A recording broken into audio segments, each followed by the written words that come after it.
Wat beteken dit om 'n doelgerigte lewe te leef? Wat beteken dit om te weet waantoe is jou pad in die lewe? En ek wil vandag met jou praat oor hoe lyk die lewe wat God vir jou beplan het, maar meer spesifiek, wat gaan jy doen met die res van jou lewe as jy hier op aarde is?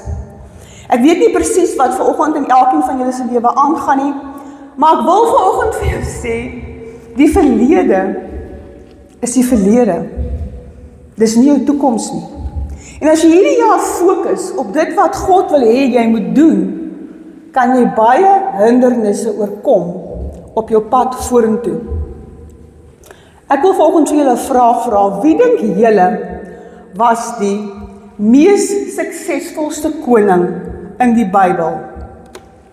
Dink by jouself. Baie van julle gaan dink in julle harte, dis miskien Dawid, want hy het die psalms geskryf. Sommige mag dalk dink, dis Salomo, want Salomo was baie wys, en hy was die rykste koning. Maar die Bybel leer ons anders. Die Bybel sê vir ons, Hiskia was die beste koning wat ooit regeer het. Hoe gaat's? Ansa? Kyk net vir my gou hier.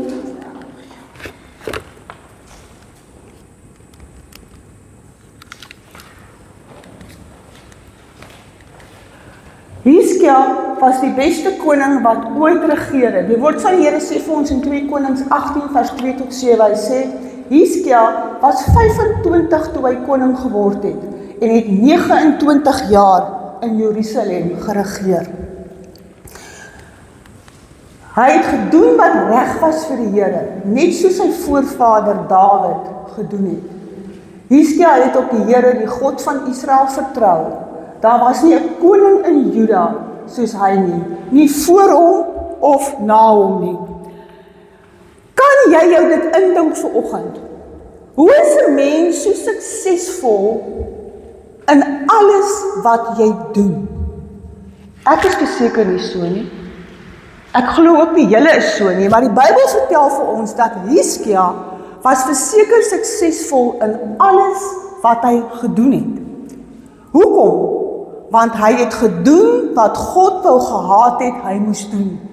Hy het 'n wonderlike lewe gelei, maar toe gebeur daar 'n baie slegte ding met hom. Hiskia word siek. En die Bybel sê vir ons dodelik siek. En die van julle wat julle Bybel saam met my het, kan saam met my blaai na Jesaja 38 en ons gaan daar lees vanaf vers 1 tot 5. Jesaja 38 vers 1 tot 5.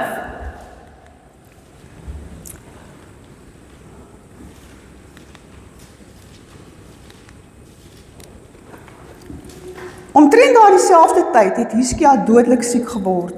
Die profeet Jesaja, seun van Amos, het hom gaan besoek. Hy gee toe vir die koning hierdie boodskap. So sê die Here, kry jou sake in orde, want jy gaan sterf. Jy sal nie van hierdie siekte herstel nie.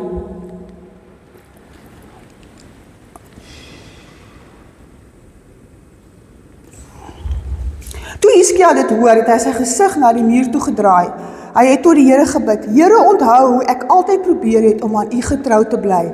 Ek het probeer doen wat goed is. Toe het hy bitterlik gehuil.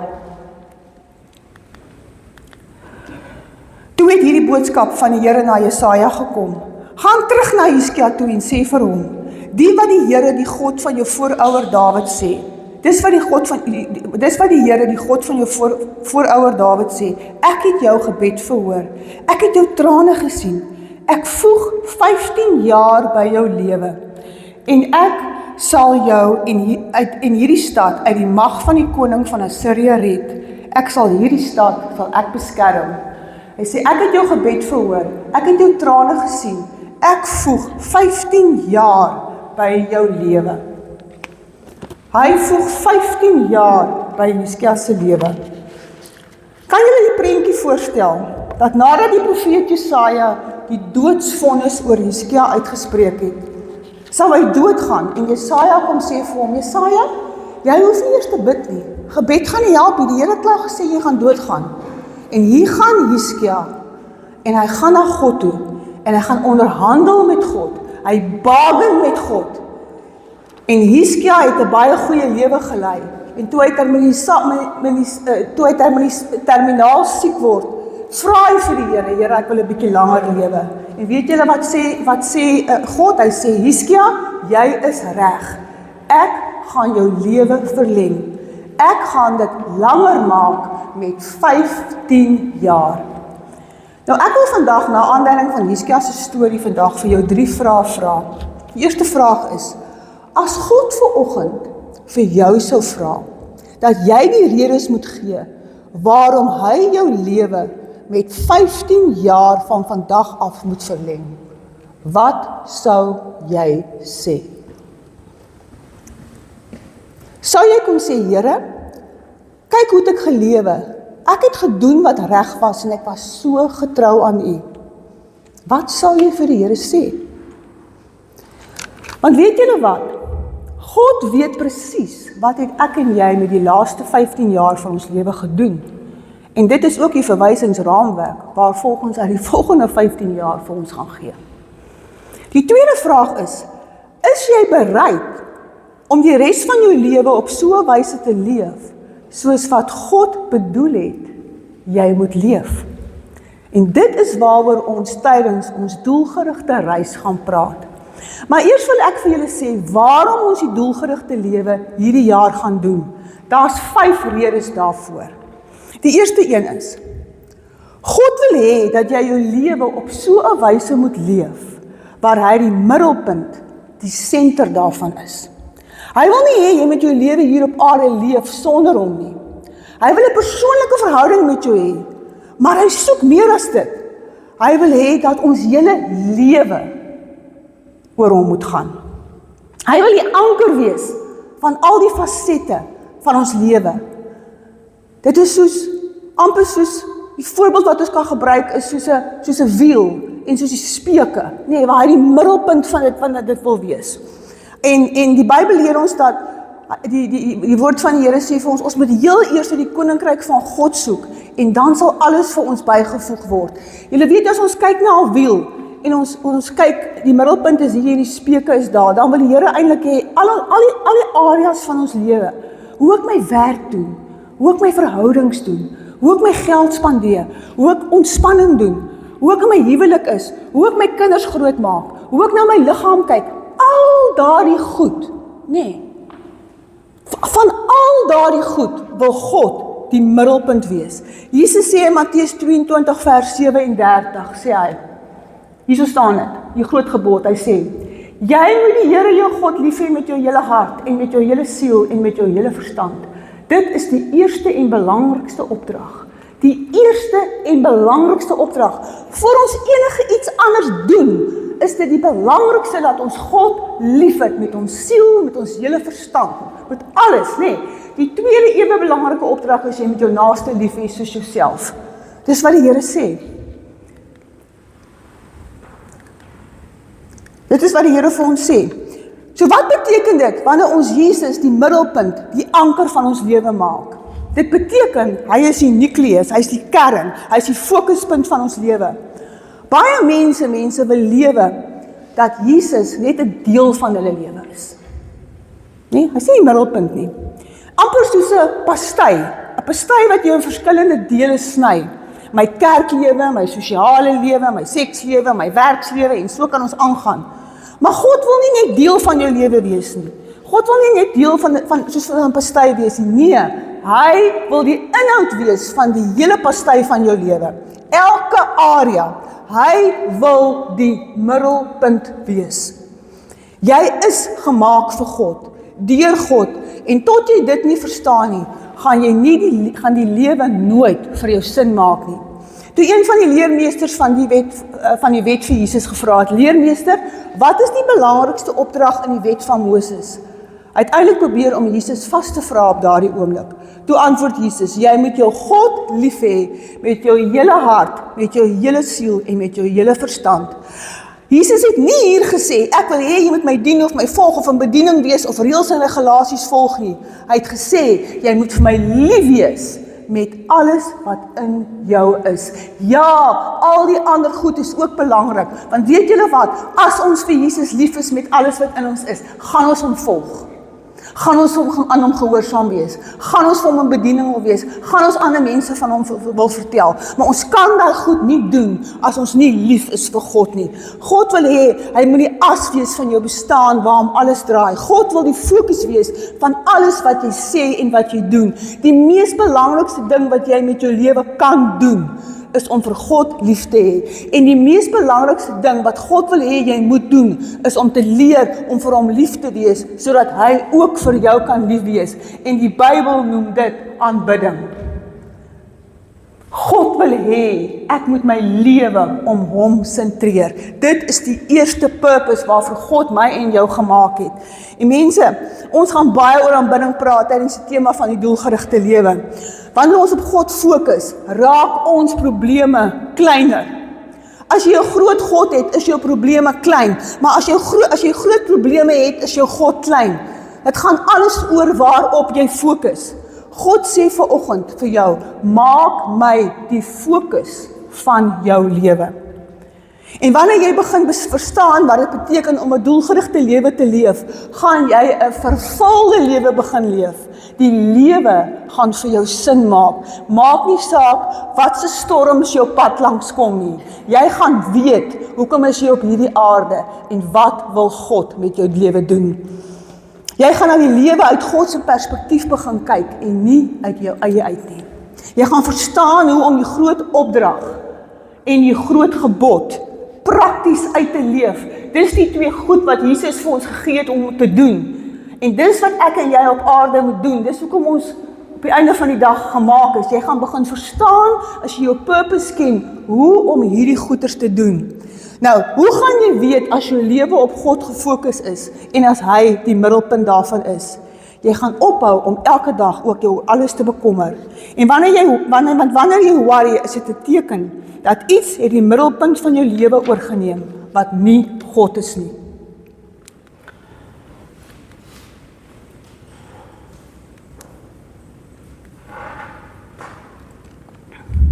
Die woord sê vir ons in Filippense 4 vers 7 sê hy, en God se vrede, wat meer is as wat 'n mens kan dink, sal oor julle harte en gedagtes die wag hou, omdat julle aan Christus Jesus verbonde is.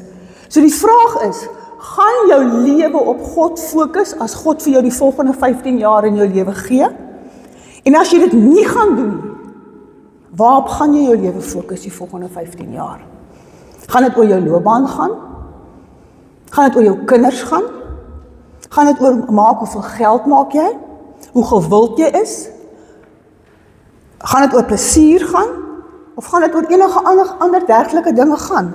God se fokus op my en die Bybel, wanneer ek daarop fokus, sê God, hy noem dit aanbidding. Hy noem dit worship. Die eerste purpose is aanbidding. En ek gaan vir julle in hierdie reeks, gaan ek vir julle aerobics leer. Nee? En hierdie is die eerste aerobic, aanbidding. As ek sê, God het my gemaak om hom te aanbid. Nee, hande opsteek. God het my gemaak om hom te aanbid. Die tweede ding wat God wil hê jy moet doen met jou lewe is, hy wil hê jy moet connect met ander gelowiges. Eerste moet jy fokus op God se aanbidding en tweedens moet ons gemeenskap met gelowiges hê. Dit is ons tweede purpose. God wil hê ek en jy moet deel vorm van ander gelowiges. Ons lees in Hebreërs 10 vers 25. En laat ons tog nie soos party gemeentelede die gewoonte het versuim om die gemeentebyeenkomste by te woon nie. Kom ons moedig mekaar aan. Nog meer omdat ons sien dat die dag van Christus se koms al hoe nader kom. Toe God aan die begin die mens op aarde gesit het, het hy hom in die tuin van Eden gesit. Julle ken daai storie in Genesis. Toe het hy gesê, dis nie goed dat die mens alleen is nie. En toe skep hy vir Eva. Die mens was in 'n perfekte omgewing. Toe die mens in die tuin van Eden was, het hy alles gehad wat hy kon hê. Maar daar was een ding, daar was geen sonde nie. En dis nog steeds vandag nie goed om alleen te wees nie. Ek praat nie soseer daaroor of jy getroud is of nie. Maar weet julle wat's belangrik? Jy benodig verhoudings in jou lewe, waar jy kan lief hê en waar jy liefgehê kan word.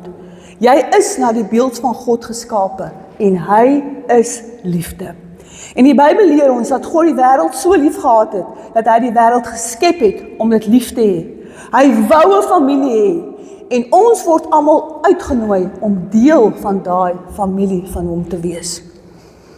So waar ons tema hierdie jaar die doelgerigte lewe is, gaan ons kyk, hoe word ons ontslaaf van eensaamheid? Hoe kry jy daardie gevoel van ek behoort in my lewe, en hoe word ons deel van God se familie? En is baie meer as om net aan 'n kerk te behoort, en om net 'n diens by te woon op 'n Sondag. Dit gaan oor baie meer as dit. Vir God is die lewe nie 'n solo oefening nie, mense. Daar is nie so iets soos 'n Lone Ranger Christen nie. Ons is nooit geskep om die lewe alleen te leef nie. Ons is geskep om in gemeenskap, in community met ander te leef. Ons lees in Handelinge 2 vers 41 tot 42 lees ons. Those who believed were baptized and added to the church. They joined with the other believers and committed themselves to the apostles' teaching and fellowship. They worshipped together regularly at the temple and met in small groups in homes. Ek wil hê jy moet hierdie orde sien wat God hier gee. Hoe hy wil hê ons lewens moet lei. Hy sê, eerste wil ek hê, jy moet glo. Wat moet jy glo? Ongelooflik belangrik om te glo wie Jesus is. Jy moet weet, Jesus is die Seun van God. Jy moet weet, Jesus het vir jou gesterf, het vir jou opgestaan in hy lewe. Jy moet weet, jy het sy redding nodig. Jy moet weet, jy moet weergebore word. Jy moet weet, jy moet hom aanneem. Nee, dat jy kan volg word met die Heilige Gees. Jy moet in Jesus glo, dat hy die Seun van God is. Jy moet weergebore wees. Dis wat dit beteken om te glo. Dan sê hy, is hulle gedoop. En as jy nie gedoop is nie, is dit jou volgende stap. En dis waar jy in die publiek uit die kas kan klim en sê, ek is nie bang of skaam om te sê, ek glo in Jesus nie. En op hierdie oomblik wil ek sommer Jaco se doopsertifikaat aan hom oorhandig. Jaco, kom gaan vorentoe, ons het Jaco ja Sondag gedoop. En Jaco, ek is so trots op jou, dat jy nie skaam is om op te staan en te sê, waarvan jy glo en dat jy in Jesus glo nie. En ek het vir jou hierdie boekie gegee, wat sommer net oor Jesus gaan, en mag jou pad saam met die Here vorentoe, net 'n geseënde pad wees.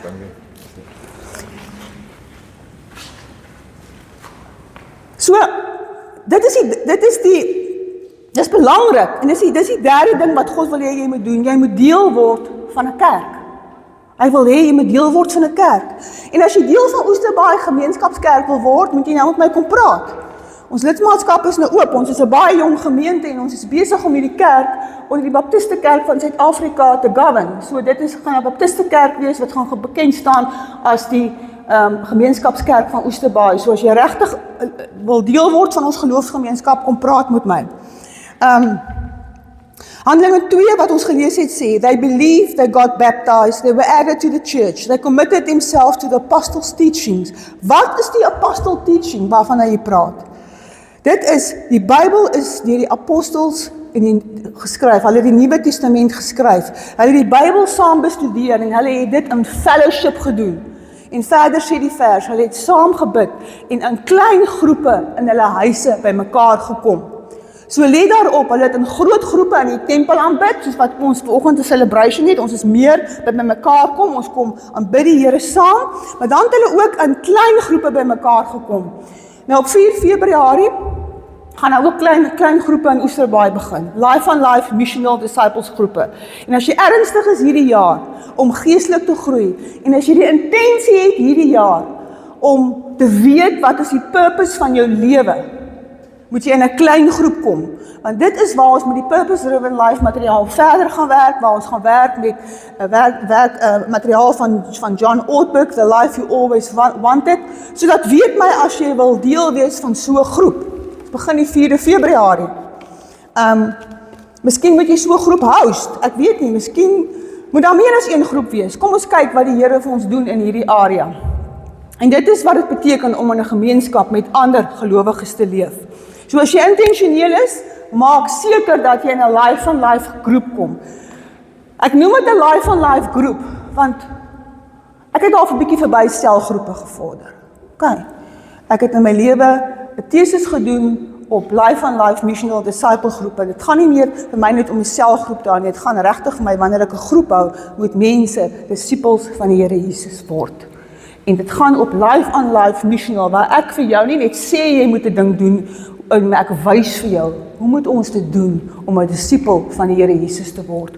Die tweede ding wat ek hier wil sê, wat ek sommer hierby wil aansluit, dit is so belangrik mense as ons kerk toe kom, dat ons Bybels bring. Nee, het is soos om Army toe te gaan, en jy het nie jou geweer nie. Ons kan nie kerk toe kom as ons nie ons Bybels kerk toe bring nie. Ons gaan hierdie jaar uit baie verskillende Bybels lees. Julle sien, dis baie verskillende vertalings.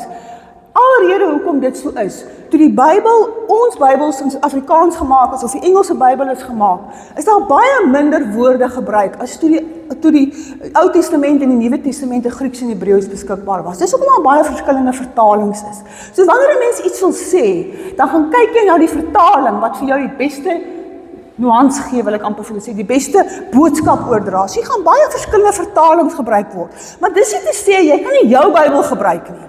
So jy bring jou Bybel, dit is so belangrik, en dan nog wat belangrik is, bring 'n notaboek mense. Skryf neer, wat het die Here vandag, ek sien Ansel sit daar met 'n boek voorraad, dit so, wat sê die Here vandag van my? Want ek waarborg vir jou, as ek vir jou moet vra, wat het ek gesê die 5de Januarie of 4de Januarie in ons eerste diens, gaan jy nie weet waaroor ek gepreek nie, jy gaan nie die skrifte kan ken nie, jy gaan niks weet wat ek gesê het nie, jy onthou dit nie. Dis die duiwel se plan om dit wat ons moet leer, uit ons koppe uit weg te vat. So skryf goed neer, spesifiek teksverse, as 'n teksvers vir iets beteken, sit dit net neer, gaan soek dit in jou eie Bybel op, gaan streep dit daar. Sê, Here het vandag vir my iets hieroor gesê, ek maak dit my eie. Dan het jy die intensie om Jesus te volg. Wat sê ons daar? Jy moet hom lief hê met jou hele siel en met jou hele verstand. Wat beteken jou hele verstand? Jy moet iets hier aanwend om hom te leer ken. Dis nie 'n gemaksone nie. As ons iets bywoon by die universiteit, dan gaan sit ons met ons boeke en ons maak notas en ons skryf, maar dis asof iets gebeur as ons in die kerk is, dat ons dit nie hoef te doen nie. Nee, ons moet die Here lief hê met ons hele verstand. Ons moet neerskryf, ons moet gaan kyk, ons moet ons Bybels ons eie maak. Daar's 'n studie ook gedoen, mense, om terug te kom tot hierdie koneksie van fellowship. Daar's 'n studie gedoen wat gewys het, as jy jouself afsluit van ander mense en jy ontwikkel nie nabye vriendskappe nie, is die kanse 3 maal groter dat jy 'n vroeë dood sal sterf, en die kanse is 4 maal groter dat jy emosioneel sal uitbrand. Die kanse is 5 maal groter om kliniese depressie te kry, om te ontwikkel, en die kans is 10 maal groter dat jy vir geestesgesondheidsdisorder gehospitaliseer sal word. So kom, word deel van 'n lewe op lewe disipelskap groep. Daar's voordele verbonde daarvan, om saam met ander mense te wees, om deel van ander mense te wees, geestelik, fisies en psigies. So as die Here vir jou 15 jaar gee, soos wat hy vir Hizkia gegee het, wat gaan jy daarmee doen? Gaan jy dit gebruik om op God te fokus en om te connect met ander gelowiges? En as jy nie nou jou lewe leef soos waarvoor hy jou geskep het nie, is die vraag, waarom moet hy vir jou enige tyd langer gee om hier op aarde te leef? Hoekom kan hy jou nie net nou hemel toe vat nie? Nou daar's 'n derde rede hoekom God jou hier op aarde geplaas het. Hy wil hê jy moet geestelik volwasse word. En dit noem ons disipelskap. Ons noem dit disipelskap. So, eerstens moet jy hom aanbid. Jy moet connect met ander gelowiges. En dan vir disipelskap, om geestelik getransformeer te word. Disipelskap beteken om geestelik gevorm te word, om al hoe meer soos Jesus te word. Nee, dit is wat dit beteken. As ons kinders, ons het almal kinders, as ons kinders babas gebly het vir die res van hulle lewe, dit sou 'n tragedie gewees het. So wil God ook hê, ons moet groot word. God wil nie ons moet klein word nie, God wil hê, ons moet groot word. Ons moet nie in ons baba skoene bly nie, nee. Ons lees in Hebreërs 6 vers 1, op die skerm lees ons hier, kom ons hou op om oor en oor te konsentreer op die basiese aspekte van Christendom. Kom ons gaan eerder verder en word geestelik volwasse. Ons kan nie altyd bly by die basiese goedjies van toe ek die Here Jesus ontmoet het nie. Ja, dis belangrik vir die mense wat nog nie die Here ken nie. Maar as jy al die Here ken en jy's nou al soveel jare op die pad, dan kan jy nie nog elke dag bly by Johannes 3 vers 16 nie. Julle hoor my, nee. Dan moet ons dieper gaan en ons moet kyk, wat wil die Here vir ons sê? Wat wil hy met my lewe maak? Hoe wil hy my vorm? Wat beteken dit om die Here dieper te aanbid? Om dieper saam met hom te lewe? Dit is baie belangrik. En dan lees ons in Hebreërs 5 vers 12. Lees ons hier in die God's Word Translation, lees ons. By now you should be teachers. As jy nou al 20 jaar op die pad is saam met die Here, moes jy nou al 'n teacher gewees het. Instead, you still need someone to teach you. Dit is hoekom dit so belangrik is om disippelskap te doen. Dit is hoekom dit so belangrik is om geestelik getransformeer te word, nee. Ons word volwasse deur sy, maar hoe word ons volwasse? Ons word volwasse deur sy woord te lees, sy wysheid te vertrou, opdragte te gehoorsaam, God se kinders lief te wees, om God se karakter te aanbid, om self die karakter van Christus in ons lewens te neem. Die Bybel noem dit disippelskap. Die derde purpose vir ons lewe. God wil hê ek en jy moet geestelik volwasse word en jy moet jou geestelike spiere ontwikkel. Nou hoe weet jy wanneer jy volwasse is? Hoe is 'n mens fisies volwasse? Jy is fisies volwasse wanneer jy weet jy kan begin reproduseer, né? En jy kan voortplant. Jy is ook geestelik volwasse wanneer jy jouself geestelik kan reproduseer. Met ander woorde, alle mense begin hulle geloof groei as gevolg van jou. Dis die teken dat jy volwasse is. En God het baie verskillende maniere wat hy gebruik om ons te laat groei. God gebruik moeilike uitdagings, hy gebruik sy waarheid, hy gebruik groepe mense, hy gebruik ander mense, hy gebruik probleme, maar hy gebruik baie keer probleme in ons lewens om ons te laat groei.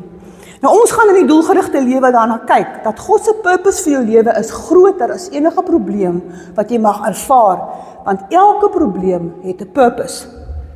God wil vir jou sê, dat wanneer jy in die moeilike tye gaan, moet jy nie vra waarom nie. Jy moet vra wat. Jy moet vra wat. Moenie vra waarom is dit deel van my lewe in die Here. Jy moet vra, Here, wat wil U my leer? Wat wil U hê moet ek nou vir U doen? Dinge is nie perfek nie, mense. Ons leef in 'n gebroke wêreld waar goed met ons gebeur wat ons nooit gedink het ons met ons sal gebeur nie. Ja, dit gaan nie in die hemel perfek wees nie, maar weet julle wat? Ag, dit gaan in die hemel perfek wees, maar ons is nog nie daar nie. Ons is nog hier, ons leef nog in 'n wêreld wat nie perfek is nie. So in plaas daarvan dat ons vra waarom, vra ons, wat Here wil U vir my leer? Watter pad wil U vir my vat? Wat is my volgende stap, Here? Wat wil U my deur hierdie ding leer, Here? Elke probleem is 'n uitdaging, is 'n stepping stone na volwassenheid, of dit is 'n struikelblok na onvolwassenheid. 'n Probleem sal jou of bitter maak, of dit sal jou beter maak. Die vierde purpose wat God vir jou het, hy wil hê jy moet iets teruggee. Hy wil nie net hê jy moet net hier op aarde bly en ligspasie en hulpbronne opgebruik nie. Hy wil nie net hê jy moet aftree nie. Hy wil hê jy moet die wêreld 'n beter plek maak. En hierdie purpose waar ons iets teruggee, noem ons niks anders as bediening nie. God wil hê ek moet iets teruggee van dit wat ek ontvang het. Ons lees in 1 Petrus 4 vers 10, God het aan elkeen van julle 'n genadegawe gegee, sodat julle baie, ek dink net kyk of ek dit hier op kan sit. Ja, dis die Engelse een, maar ek wil eers vir die Afrikaans lees. God het aan elkeen van julle 'n genadegawe gegee, sodat julle baie geld kan maak. Nee, hy het nie vir ons elkeen 'n genadegawe gegee, sodat ons baie geld kan maak nie. Ek het verkeerd gesê daar. Nee, hy het vir ons genadegawes gegee, sodat ons God kan dien, sodat God se ryk genade deur ons, deur mekaar, na mekaar toe kan vloei. God has given each of you special abilities. Be sure to use them to help each other. So sê die Living Bible. So sê die Living Bible.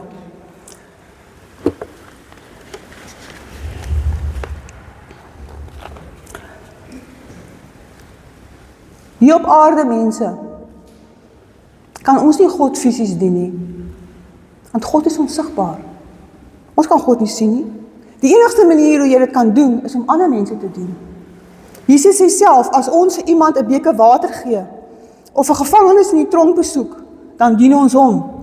As iemand honger is, en ons gee vir hom kos, of ons hom kos gegee, of ons hom klere gegee, toe hy koud gekry het, dan is dit so goed soos, ons het dit aan hom gedoen. Nou, ek wil vir julle 'n staaltjie vertel. Die Purpose Driven Life, hierdie selfe kursus, het ons, omtrent 15 jaar terug in ons gemeente in de Wetsdorp gedoen. Hierdie materiaal is nie aan my onbekend nie, ek ken hierdie materiaal baie goed. Ons kerk het daardie tyd, was ons Amerika toe in Rick Warren se kerk, het hulle aan my man toekenning oorhandig vir die werk wat hulle met Purpose Driven Life, ons kerkie in Purpose Driven Life in Suid-Afrika gedoen het. Dus al die materiaal in Afrikaans vertaal. So ja, Purpose Driven Life kom 'n baie lang tyd in my lewe. Maar toe ons Purpose Driven Life in die kerkie in de Westorp gedoen het, was ek 'n selleier. En ek sal nooit vergeet nie. Weet julle hoe wonderlik is die materiaal van Purpose Driven Life as jy met 'n selfverband werk?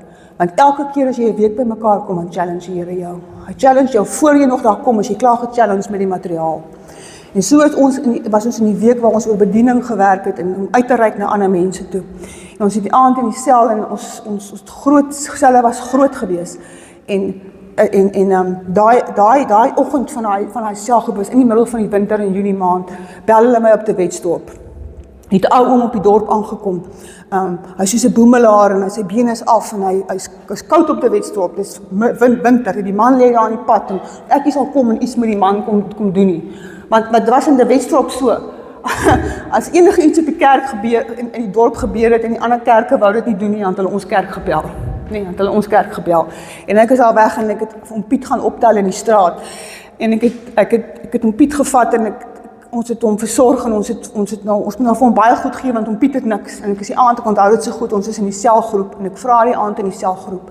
Mense, om Piet het nou op hierdie dorp aangekom en om Piet het nie klere nie, om Piet het nie 'n huis nie, om Piet het nie 'n familie nie, om Piet het niemand nie. Wat gaan ons doen? Wie kan klere gee, wie kan dit gee, wie kan daai gaan? Nou sê die mense in die selgroep. Ek dink ons moet eers hieroor bid. Ek dink ons moet bid of ons nou vir hom Piet met klere gee. En ek sê vir hulle mense, dis nie wat die woord van die Here sê nie. Die woord van die Here sê, ons moet nie bid of ons vir iemand moet water gee nie. Ons moet nie bid of ons nou eers vir iemand moet klere gee nie. Ons moet nie bid of ons hom nou moet help nie. Die Here sê ons moet dit doen, asof ons dit aan hom doen. Nee. Net om vir julle 'n voorbeeld te gee, en Piet het ons toe nou, die selgroep het toe nou, daar was nog 'n selgroep, het by mekaar gekom, ons het vir hom Piet uitgerus met klere, ons het hom Piet in die ouete huis ingeboek, om Piet het vir die res van sy lewe in die ouete huis gebly. Om Piet, sy familie, was die community van ons kerk. Dit is sy familie geword. Nee, ek het vir hom Piet begrawe. Ek het hom Piet begrawe. Toe Piet dood is, het ek hom Piet begrawe. Maar weet julle wat is die wonderlikste? Dat ek geweet het waartoe hom Piet gaan. En dit is wat Purpose Driven Life doen. Purpose Driven Life, die Here gebruik hierdie materiaal om ons wakker te maak, om dinge om ons anders te laat kyk. En dit is hoekom dit so belangrik is, ek wil vir jou sê, om te weet wat is die doel wat die Here met jou lewe het. Dit is ongelooflik belangrik. Want elke keer as jy jou genadegawes gebruik om ander te help mense, doen jy ministry, bediening. Daar's ook 'n ander woord wat ons daarvoor gebruik. Ons elkeen het 'n shape. Nee? Ons elkeen het 'n shape. So as ek na my bediening kyk, dan het elkeen van ons geestelike gawes. Elkeen van ons, die dag wanneer jy die Here ontmoet, die dag wanneer jy weergebore word, kom God se Heilige Gees en kom maak woning in jou. Daai dag kry jy 'n geestelike gawe. Jy het nie geestelike gawes voor jy nie die Here ontmoet nie. Jy het 'n geestelike gawe wanneer jy die Here begin ontmoet het. Elkeen van ons het 'n geestelike gawe. Die H staan vir hart. Elkeen van ons het 'n passie. Jy weet wat se passies in jou lewe? My passies is om mense te help. My passies is om mense se lewens beter te maak. Ek love dit om met mense te werk. Ek love dit om met stikkende mense te werk. Hoe meer ek dit doen, hoe meer word ek ge-energized. Maar jy het 'n ander passie. Wat is jou passie? Wat is jou abilities? Baie van ons het sekere vaardighede wat ons kan doen. Wat kan jy gebruik om 'n verskil vir die Here te maak? Elkeen van ons het 'n persoonlikheid. Party van ons is baie introverte. Party kan nie maklik vir ander mense praat nie. Baie mense is meer ekstrovert, kan makliker met mense praat, kan maklik met mense kommunikeer. Wie is jy? Waarvoor kan jy gebruik word? Wat kan jy doen? Wat is jou experience? Wat is jou storie? Elkeen van ons het 'n storie, mense. Elkeen van ons het op 'n sekere manier groot geword. Elkeen van ons het sekere goed in ons lewens mee gebeur. Wat is jou experience? Wat het jy om aan te bied vir die Here? Want die Here het jou op 'n spesifieke manier gevorm. Ons is nie almal dieselfde nie. Jy het natuurlike talente, jy het aangeleerde vaardighede, jy het sekere musiekgoed, jy kan handearbeid doen. Al daai tipe goed het jy. Nou vanoggend wil ek hê julle moet hoor, elke persoon is 'n bedienaar. Elkeen van ons kan bedien. Elkeen is dalk nie 'n pastor nie, maar elkeen is 'n bedienaar. Sê vir die persoon langs jou, jy het 'n bediening. Sê vir die persoon langs jou, jy het 'n bediening, want jy het. Jy het 'n bediening. Jy het 'n bediening vir die Here wat jy moet ontdek. Nee, jy het dit. Want daar's nog 'n storie wat gedoen is, wat bevind het dat meer as die helfte van die mans in New York wat afgetree het, binne 2 jaar na aftrede sterf. Want weet julle wat, ons is nie gemaak om so ryk te word dat ons niks doen nie. Jy sal vervelig wees en dis nie waaroor die lewe gaan nie. Ons is gemaak om iets met ons lewens te doen en eendag gaan God vir my en vir jou vra, wat het jy met jou lewe gedoen wat ek vir jou gegee het? As God vir jou môre gee en die dag daarna, niemand van ons is dit gewaarborg nie, nee, ons weet nie wat die lewe vir ons inhou nie. Dan moet jy weet, mense, wat gaan ek met my lewe doen? Ons lees in Psalm 116 vers 12, lees ons, hoe kan ek die Here vergeld vir al sy goeie dade aan my? Die engel sê, what can I give back to God for the blessings He poured out on me, sê die message. Elkeen van ons wat hier sit, het iets wat ons vir die Here kan teruggee. Kom ek vertel vir julle 'n geheim vandag. Ek ken genoeg ryk mense in my lewe om vir julle te sê dat sukses en status nie vir mense betekenis gee nie. Sukses gee nie vir jou betekenis nie. Die seksuele gee ook nie vir jou betekenis nie. 'n Salaris draai ook nie by tot dit betekenis nie. Ons kry betekenis deur diensbaar te wees. En dit kom waar ons lewens weggee en waar ons sê, Here, hier is ek, gebruik my soos wat U goeddink. Hoekom dink julle doen ek wat ek doen? Dink julle ek hoef dit te doen? Nee. Ek weet wat is my purpose. Ek gee nie om of jy 10 mense sit nie. Ek gee nie om of jy 5 mense sit nie. Ek weet wat die Here vir my gesê ek moet doen. En dis wat ek doen. As baie ander goed waarmee ek my oor naweke kan gaan besig hou, as om elke Sondag 'n kerkdiens toe kom hou vir 'n paar mense. Maar weet jy wat is jou purpose? Weet jy wat gee vir jou betekenis? Belangrik. Belangrik om dit in jouself te ontdek. Want as jy dit ontdek het, dan doen jy dit met 'n passie. Mense, my man het altyd gesê, ek gee nie om of ek dit vir 'n skare van 1 doen nie. Want 1 siel eendag gaan die Here oor rejoice. Het gaan oor getalle nie. Het gaan oor getalle nie, mense.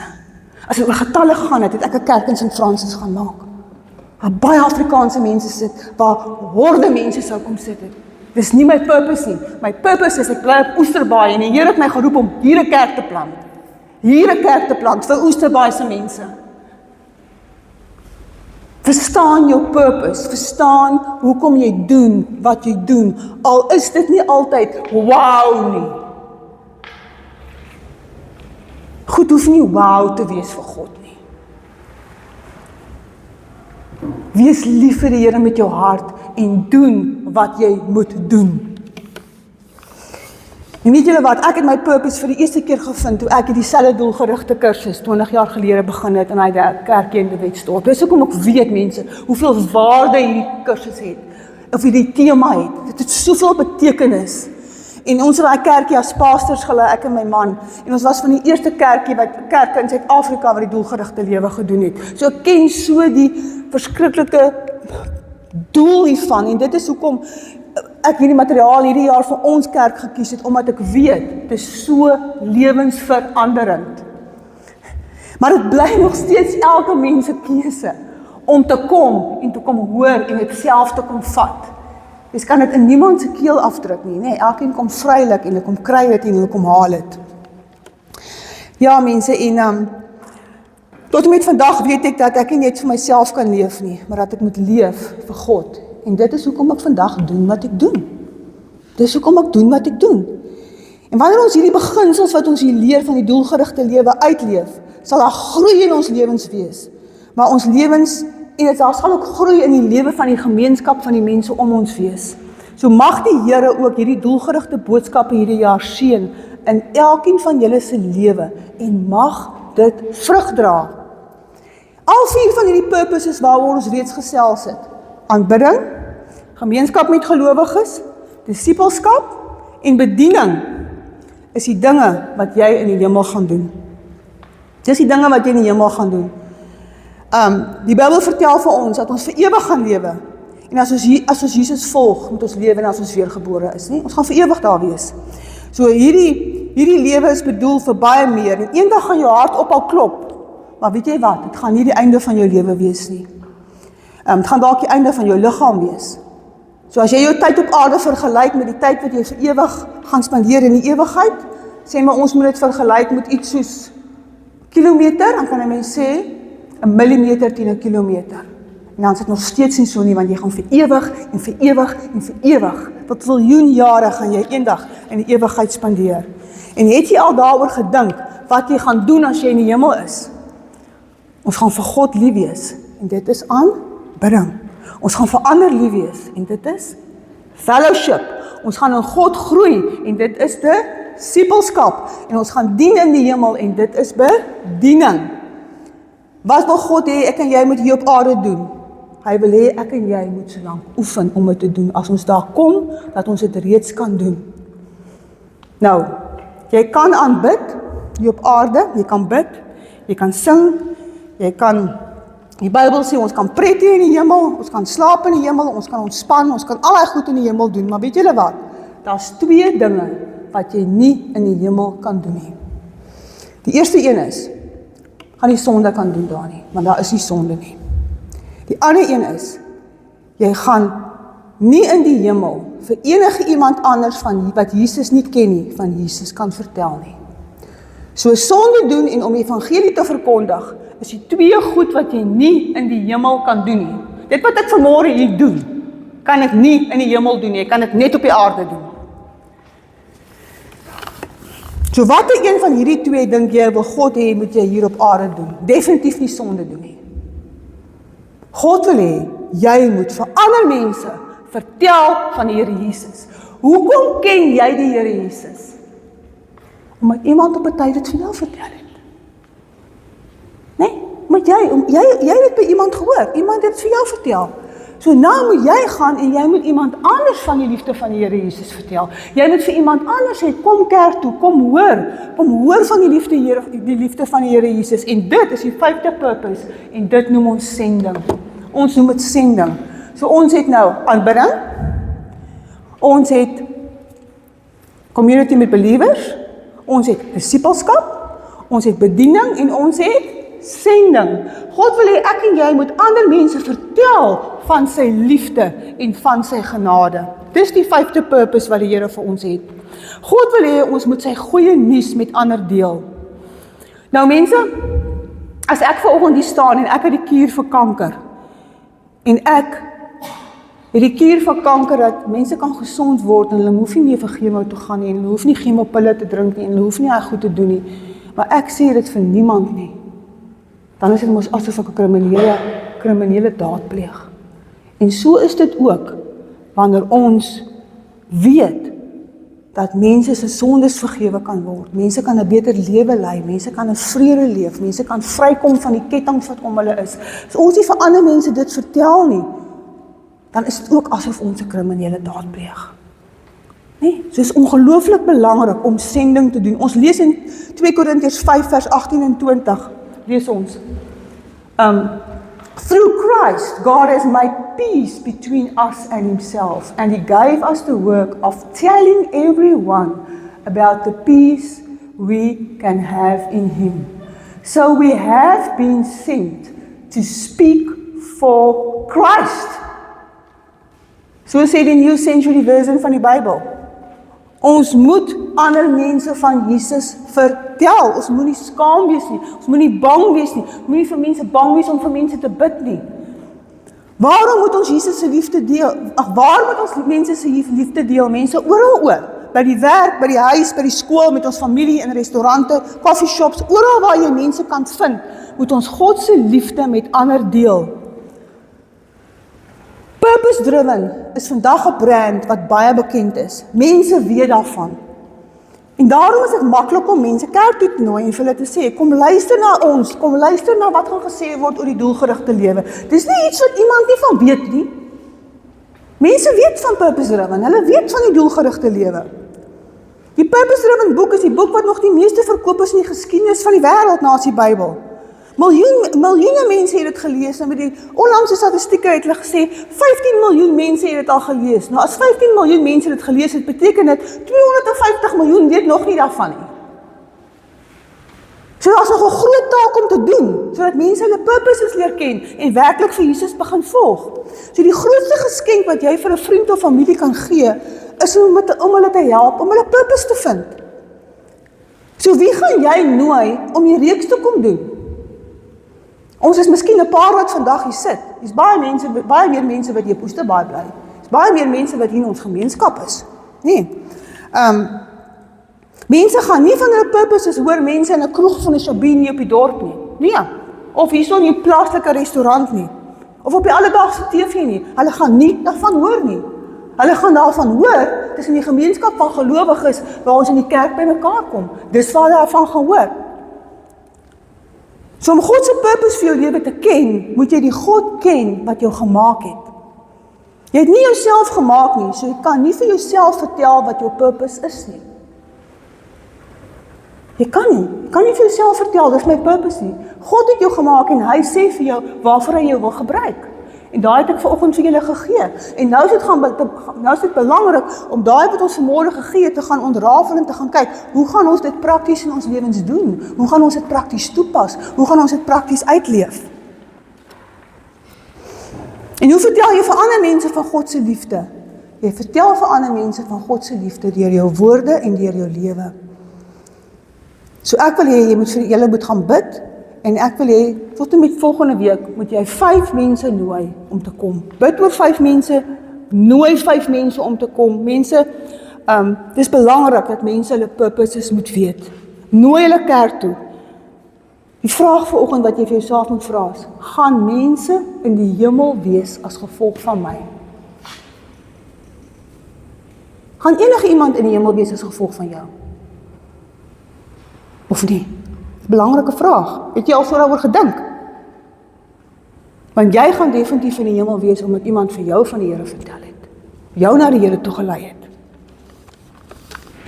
Elke mens wat jy ken, mense gaan die ewigheid iewers deurbring. En wat jy met jou lewe doen en hoe jy dit deurbring kan bepaal waar ander mense die ewigheid gaan deurbring. So my gebed is dat jy hierdie 5de purpose ernstig sal vat. Commit om vir die volgende week 5 mense saam te bring. Ek weet nie wat in jou lewe aangaan nie, en ek weet nie waar jy jou bevind nie, maar hierdie is die 5 purposes vir jou lewe. God gaan jou nie forceer om die purposes uit te leef nie, want hy gee jou vryheid.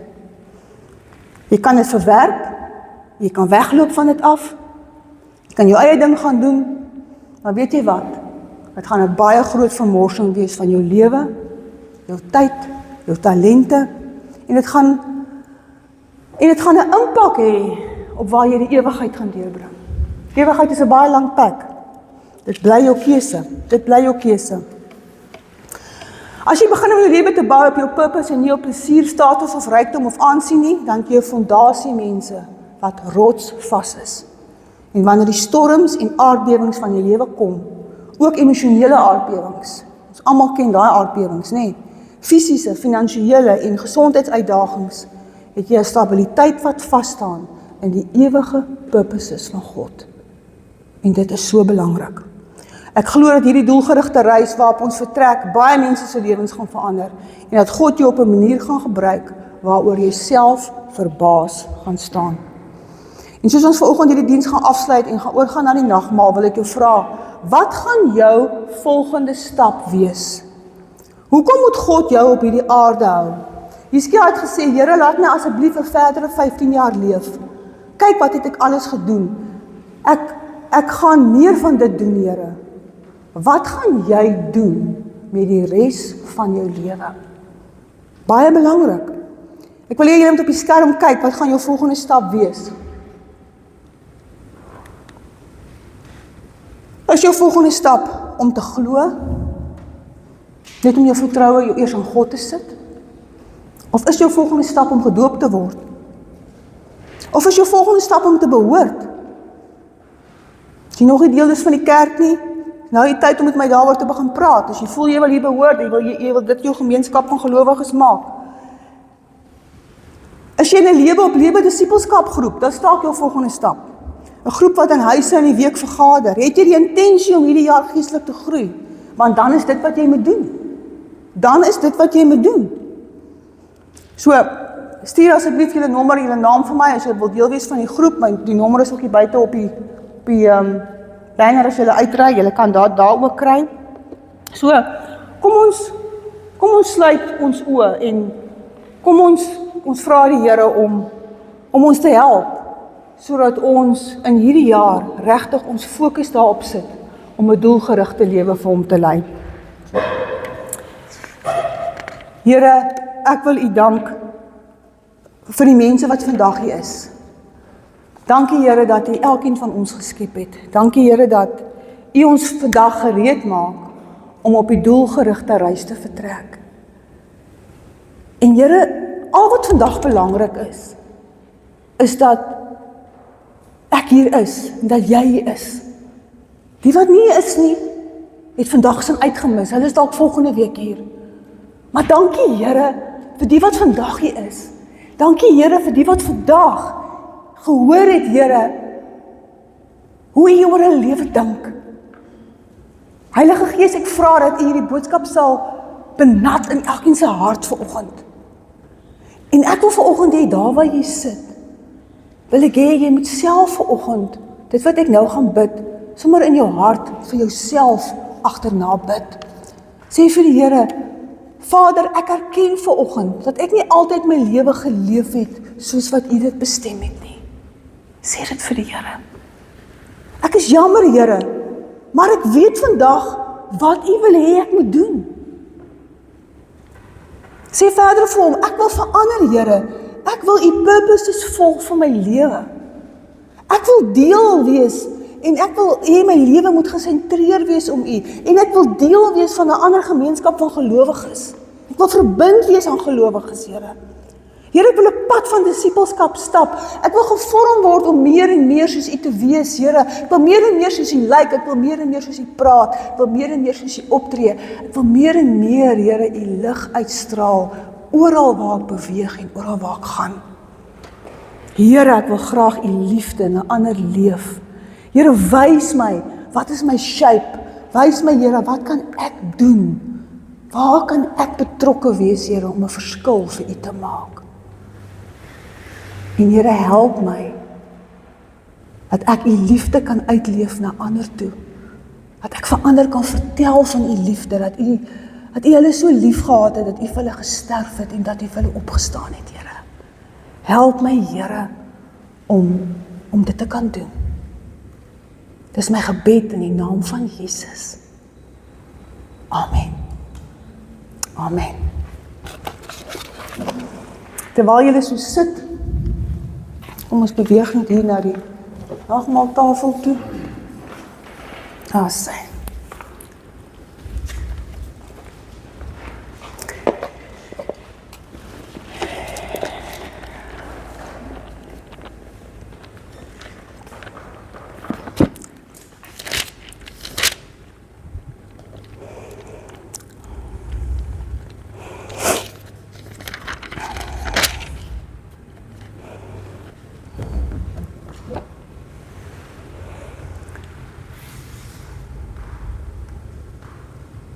Dankie Here vir die voorreg wat ons vanoggend het, Here, om aan die tafel te kan aansit. Dankie Here vir die liefde. Dankie Here dat U vir ons so lief was, Here, dat U vir ons gesterf het en dat U vir ons opgestaan het, Here. Dankie dat U die liggaam vir ons elkeen gegee het, U bloed vir ons gestort het. Maar dankie Here dat ons vandag, elke dag, kan lewe uit die opstandingskrag, Here. Maak nie saak wat ons moet doen nie. Maak nie saak van hoe moeilik het vir ons is nie, Here. Dankie daarvoor. Dankie Here dat ons vandag deel kan wees van hierdie doelgerigte lewe wat begin. Ag Here, kom vanoggend ook deur die brood wat ons gaan eet en die wyn wat ons gaan drink. En Here, kom maak hierdie boodskap ook lewendig vanoggend in elkeen van ons harte, Here. Here, sodat ons so presies sal besef wat U met ons lewe wil doen. Here, want U is die sin vir die lewe, Here.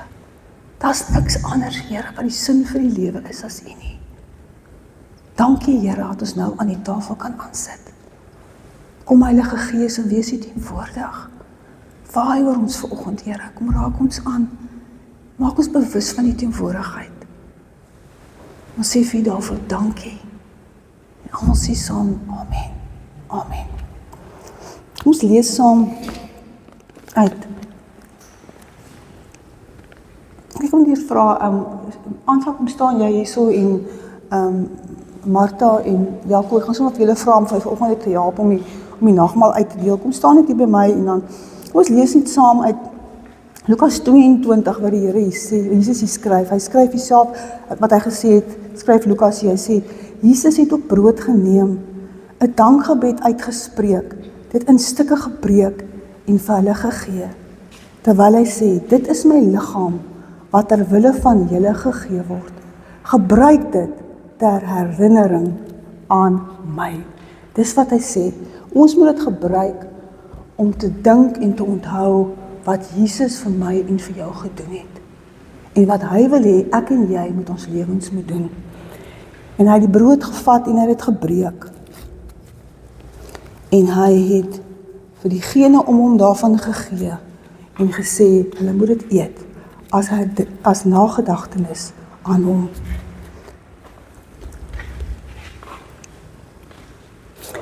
En hy het dieselfde gedoen met die beker na die ete en gesê, hierdie beker is die nuwe verbond, bevestig deur my bloed, wat ter wille van julle uitgegiet word.